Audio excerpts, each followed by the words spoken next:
Բանկոչյան 3 հարց ունեմ արտաքին բլոկին վերաբերող, դուք նշեցիք, որ ԱՄՆ-ի շահը թրիփի հետ կապված դա Իրանի հետ սահմանը վերահսկողության տակ վերցնելն է։ Այ ինչպես է դատելով հրապարակված ուրեմն փաստաթղթերից Ամերիկայի Միացյալ Նահանգները վերահսկողության տակ վերցնելու սահմանը, որովհետև այնտեղ զինված ուժեր ամերիկյան որպես այդպեսին չեն լինելու։ Լինելու է ընկերություն, որը օպերատորն է լինելու այդ ուրեմն կոմունիկացիայի, հա, ինչպես է դա տեղի ունենալու, ըստ ձեզ, երկրորդը թրիփում տնտեսական շահ չեք տեսնում, օրինակ, եթե Հայաստանը դեպի Իրան Ջուլֆայով, Նախիջևանով ստանում է երկաթուղի, եթե դեպի Ռուսաստան ստանում է երկաթուղային հաղորդակցություն, այստեղ տնտեսական շահ չկա, եւ երրորդ հարցը, թե ձեր բացման խոսքում, թե սրանից առաջ էլի հանրային խոսքում, գրեթե չեմ նկատում, որ հնչի Արցախ վերադառնալու կամ Արցախը վերադարձնելու մասին թեզերը, որը մինչ այդ հնչում էր։ Ինչով է սա պայմանավորված։ Անիրատեսական եք համարում, չեք կարծում, որ այս պահին պետք է դրա մասին խոսել,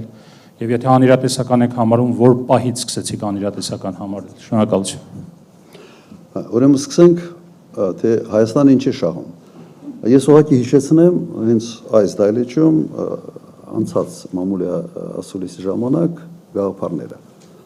Հայաստանը տնտեսական շահ այստեղ ունենալու է, այո, եթե բացվի ճանապարհը նաև Պարսկաստանի վրա, եթե ամբողջ շղթան սկսի աշխատել, եւ եթե այդ տրիպը հասնի մինչև երասխ։ Այսօր չի երևում։ Այնինչ խոսում է տրիպի մասին, խոսում է միայն այդ 42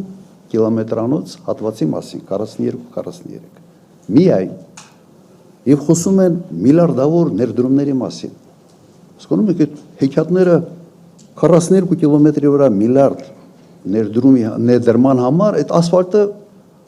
ոսկուց պետք է լինի։ Կամ երկաթուղու բաները, այդ ռելսերը ոսկուց պետք է լինի։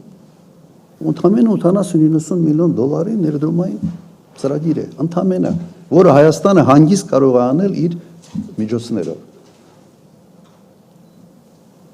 Պաուստային ֆոնդի հաշվին միայն 2 տարում բանի կառավարության կարելի է ամբողջ այդ տրիպը ստանալ եւ վերջացնել։ Քանի որ խոսքը գնում է տրիպի մասին, այդ 42-43 կիլոմետրանոց հատվածի մասին, այդ դե եմ ես ասում, մենք ընդամենը ունենալու ենք այդ կտորի տրանզիտի համար ինչ որ գումարներ, որոնք չնչին են։ Եթե խոսքը գնում է ավելի մեծ ծրագրի մասին, այո, մենք ստե տնտեսական հետաքրքրություն կունենանք։ Ստե հակասություն ընդհանրապես հակասություն չկա եւ իմ մոտեցումը չի փոխվել այդ առումով։ Հիմա ինչ վերաբերում է վերահսկողությանը։ Նայեք, այսօր վերահսկողությունը իրականացվում է ոչ միայն ընդհանրապես, ոչ միայն կոնկրետ զինված ուժերով, բանակով եւ այլն։ Դու վերցնում ես այդ կտորի կառավարման իրավունքը եւ այդ կառավարման իրավունքը վերցնում է մի պետություն, որի հետ հարաբերություններում դու անհավասար ես, դու չես կարող որևէ հարցում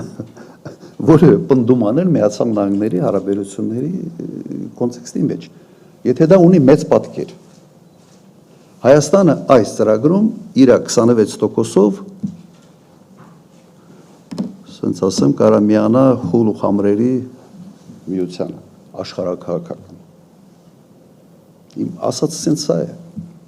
Չի երևում, թե ինչպես է Հայաստանը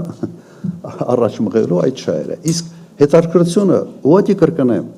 դուք վերցրեք Միացյալ Նահանգների արտաքին առևտրի ծավալը եւ տեսեք, թե ինչ տոկոս է կազմում Հարավային Կովկասը այդ ծավալի մեջ։ Այլ չափանիշ գնահատելու համար երկրի տնտեսական հետաքրքրություն ուղղակի չկա, աշխարհում գոյություն չունի։ Այսքանը։ Բան մոռացա թե չէ։ Հա, Արցախի վերաբերյալ։ Արցախի վերաբերյալ իրատեսականը այսօր վերադարձի իրավունքն է։ Այսօր ես իրականը տեսնում եմ միայն այս հատվածը։ Բայց աշխարհը այնպիսի տեմպերով է փոխվում, որ ոչ մեկը չգիտի թե վաղը ինչ է լինելու, մի տարի հետո ինչ է լինելու, եւ օրինակ Միացյալ Նահանգների այդ էսկալացիայի ճանապարհով աշխարհը գոտիների բաժանելը ուր է մեզ բերելու։ Այսօր մենք միայն կարող ենք ինչ-որ սցենարներ մշակել, սցենարների մասին մտածել, կարող է սցենարը լինի, որ այո, շատ բարենպաստ լինի մեզ համար, կարող է նաև սցենար լինի, որ շատ անբարենպաստ լինի մեզ համար։ Դրա համար այսօր միայն խոսում ենք վերադարձի իրավունքի մասին, որը իր հետևից